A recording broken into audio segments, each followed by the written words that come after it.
இந்த சிவன் கோயிலில் பார்த்திங்கன்னா பின்புறம் 18 சித்தர்களை வச்சு வழிபட்டுட்ருக்காங்க. நல்ல ஒரு அமைதியான இடம், நல்ல ஒரு எனர்ஜி கொடுக்கக்கூடிய நல்ல வைப்ரேஷன் கிடைக்கிது இந்த இடத்துல.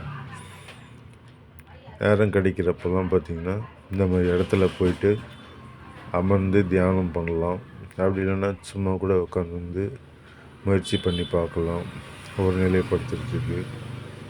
ரொம்ப இந்த மாதிரி டைம் எப்பப்பெல்லாம் கிடைக்குமோ அப்போல்லாம் இந்த மாதிரி இடம் வந்து எங்கெங்கெல்லாம் இருக்கோ பார்த்து அங்கே போயிட்டு நம்ம